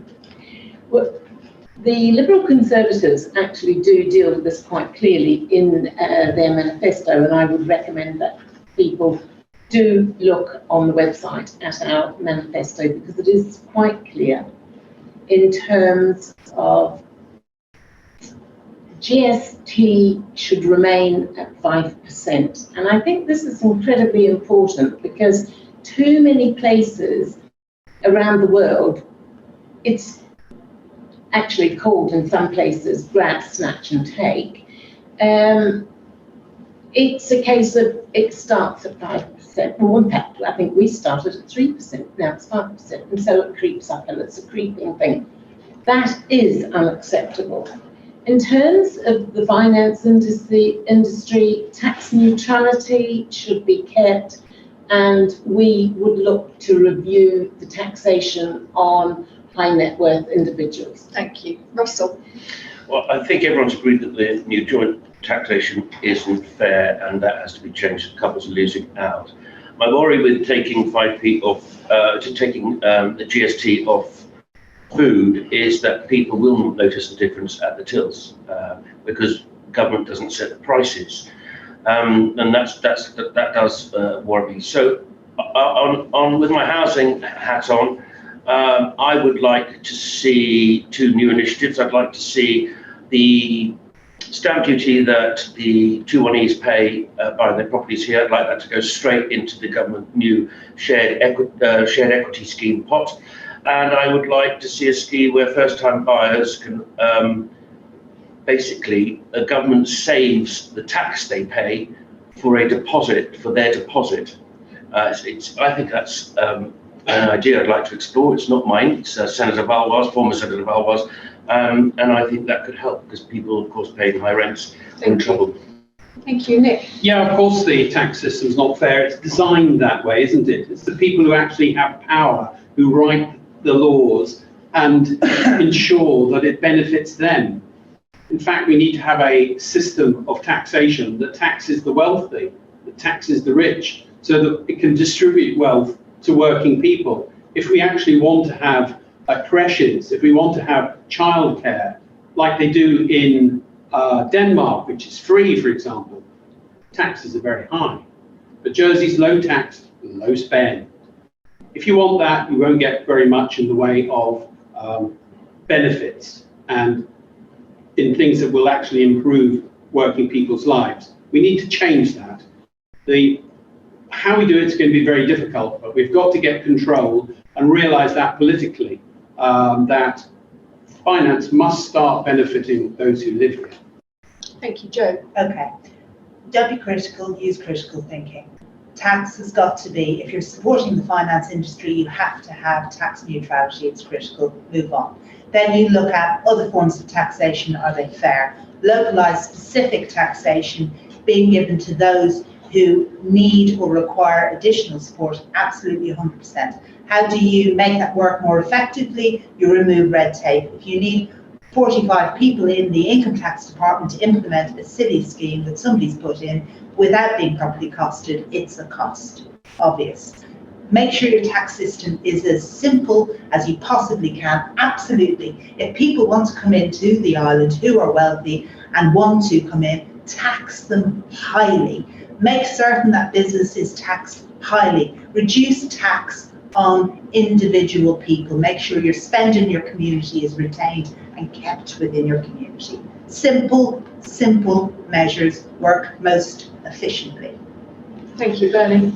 Yes, in my manifesto, I've actually stated that I'd like to take GST off food as soon as possible. But unfortunately, we need to find other revenues first. We have implemented different schemes to help the less wealthy, but Middle Jersey is being squeezed and they need help as well. The tax reform is way overdue for a reform. And I also believe that these 111Ks, whatever they're called nowadays, could be paying greater percentage of tax. In fact, some of the higher earners, over 150,000, 200,000, should be stepped up to pay different amounts of tax. Okay, thank you. Julie? Well, we didn't just have politicians in the room or Zero, we had finance industry in the room when they told us if you don't go to 010, we're off. I mean, we're literally off. And I believed them, maybe other people don't believe them. I was explained a lot better than that. It's called blackmail. I don't know why reform, it's a new thing with reform, and I'm going to do this 5% take off the food, GST food. Is it for the inflation where I've got the scheme? It gives £20 per person in a household. That's much more than taking, you know, your food. Yeah. Your family of four, I'm giving you £80 a month. Sorry, and that's because of the inflation. I've got £2 million to do it with. It's covering 12,000 people.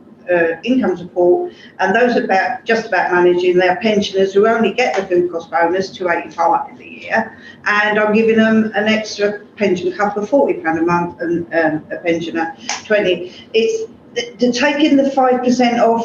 So you say they'll start fiddling here. 20% on Thanks, building Judy. costs. Thank you. It's going to be full through. Thank you, Sam. Poverty in Jersey is going up, and the measures that are on offer at the moment are not enough. So we're not talking about taking GST off of food instead of, we're talking about doing it as well as, because we need to make sure that we reverse the trends of growing poverty in Jersey. And that's not happened under this government, and in my view, it's their biggest failure. To pick up where Tom left off on our income tax policy, our policy is to put everybody on the marginal relief system. And when we do that, we can lower the basic rate from 26% to 25%.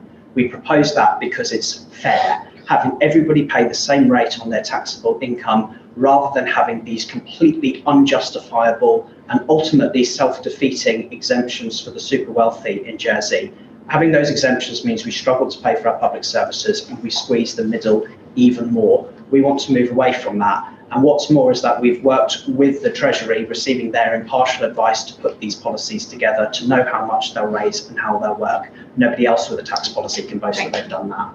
Thank you very much. Okay, one final question, and we've done a complete round, which is great. And I want to look to the future, to our youngsters, because T has asked, what would education look like in 10 years after your 4 years in office, if you're to be elected, David? Right, let's pose some thoughts there. Right now, we have an education system which is based on very traditional qualifications, as we all know.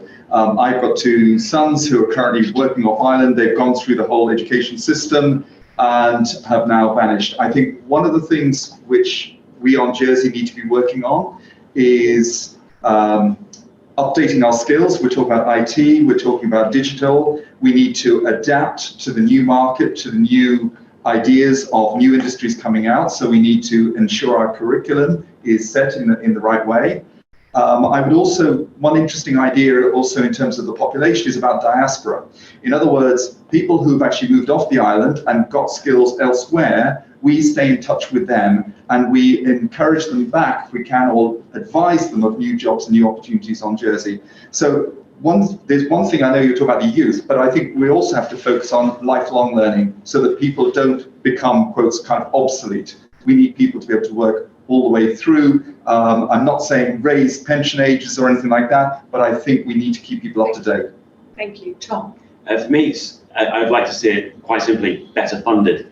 At the moment, we have buildings full of people, which without the right resources, these people can't be the teachers that they need to be, they can't be the support staff that they need to be, and the students don't get the education that they need.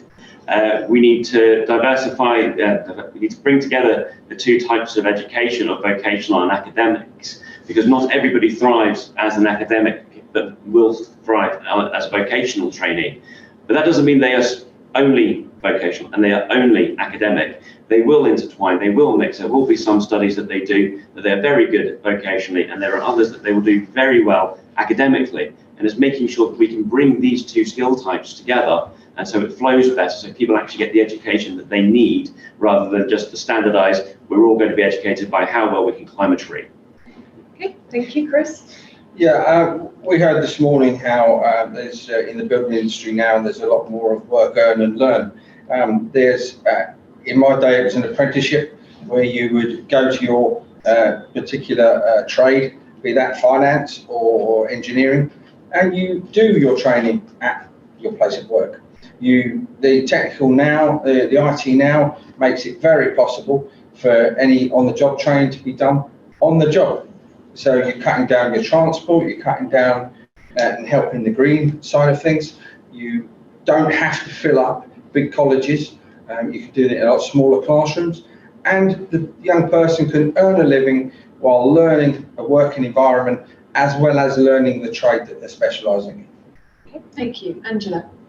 Remote learning, I think that's going to be much more of the way forward. And that has, in fact, been going on for a long time now. It's just people haven't necessarily picked it up as rapidly as they could have done.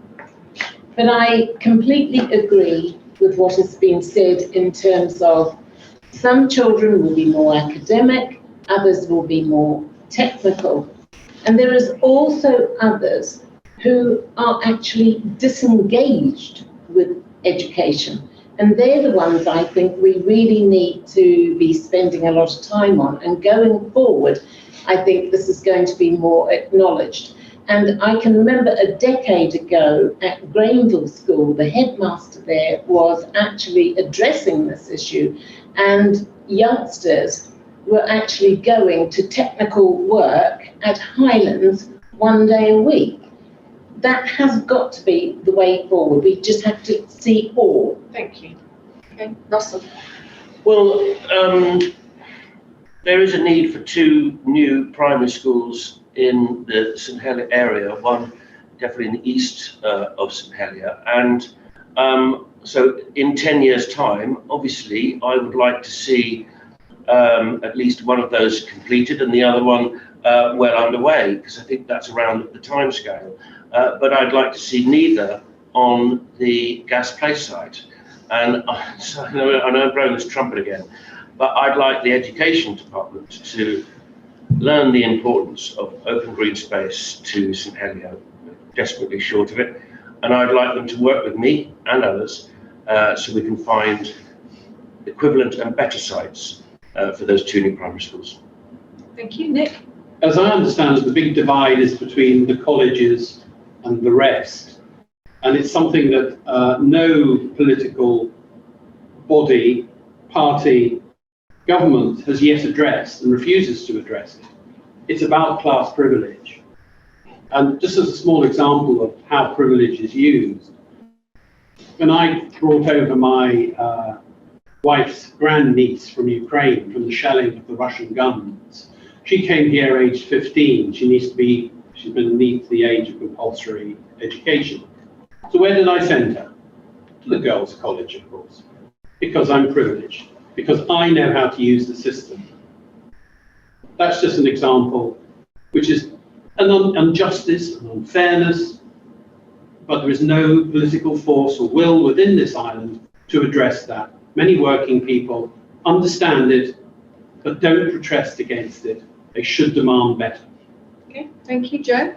I think education is key. I put 15% of my business profits into building and developing our team. I think it's huge. I'm a scholarship girl.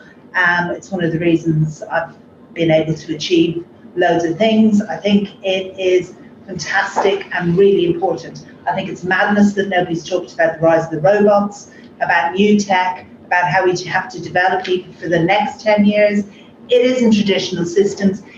It is traditional systems. It's everything. We've got to look at people. We've got to look at their skill sets. We've got to use some of the points there that were being raised about cognitive bias and stop worrying about private public schools. We've got to educate what we've got to be the absolute best people they can be. That means getting people emotionally intelligent, using clever ways of education and looking at what we need as an island, what skills we require. Thank you. Thank you. Well, I think that education is going to be changing quite dramatically with technology over the next 10 years. But I'd like to see free education for lifelong learning, not just when you leave school at 16, 18 or whatever. There are some people that want to be re-educated and just to change their jobs. If you want to go to Highlands, you have to pay for that. Some of the people can't afford to pay for the night classes. That should be free, even if we work with the industries and say, right, what do you need? And we'll put these classes on, you help subsidise these classes so we can get the people up to the grades that you need. Also, I think we don't spend enough on the primary schools on their play equipment. We rely too much on charities to keep providing the playground equipment. To me, that's wrong. Charities aren't set up for that. Thank you. Thank you, Judy. Well, whatever you do, I think what we do, we don't utilise our schools enough. They're sharp. The school day is at least an hour and a half shorter than when I went to school. I don't disagree with. I'm not saying we need free primary school meals, but it used to be a social act when I was at school. You'd sit around, you'd have enough time, you'd have a hot dinner and a pudding, and you'd have, all the ages around, and you'd teach your social skills. Obviously, no phones around then or whatever, but you learn, I often thought, education is going to change. I agree, you're going to get the best. Sometimes you're going to get zooming in.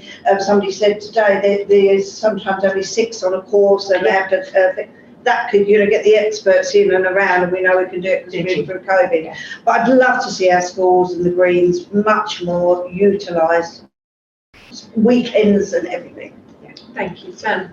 I completely agree with what Tom said before about trying to find the best and most appropriate educational pathways for young people to make the most out of their talents and make sure that they can reach their potential. Part of that will have to involve making our school funding much more equitable than it is now. It is pretty ridiculous that some of the best funded schools are the schools, in fact, with the lowest proportion of students who have things like special educational needs or English as an additional language. And that creates an unfairness and an uneven playing field that's got to be addressed. I guess the one more thing I'd throw into that, in 10 years' time, I would like us to look at our educational system and find it bizarre that it was ever the case that children went to school hungry and weren't able to get a decent meal at school. We're pledging that we want to roll out the school meals programmes to all of Jersey's state's primary schools, and in 10 years' time I want that to be a staple part of our community and something that we just expect so those children can socialise. Thank you. And Beatrice. In 10 years' time, I would like to see the Jersey educational system as a very strong and robust one, a system that will offer youngsters a choice of courses. It will provide good building facilities and have a strong budget to support the youth of the island. We need to carry on investing in Jersey, and rather than spending money sending children away or youngsters away to do further education, which is important, degree qualifications, we need to remember a lot of children in Jersey or youngsters would rather be here, and financially it's a better option for Jersey. I have 3 children myself, they all over the age of 17. None of them has chosen to go to university, although I have provided them with an option to do so. They want to be in Jersey, they want to work here, and they want to be able to educate themselves here. Thank you.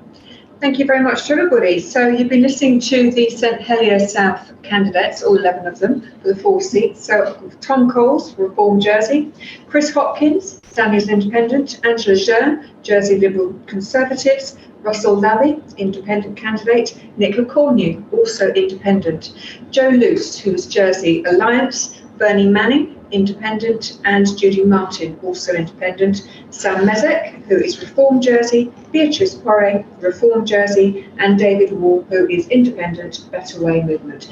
Thank you very much to everybody at home for listening and sending in your questions, and of course thank you to all our candidates. We're back tomorrow, which is Wednesday, of course, with the candidates for the Deputy of St John's, St Lawrence and Trinity. You can watch on vote.je. Of course, this will be put on a Zoom as well. Thanks very much for joining us.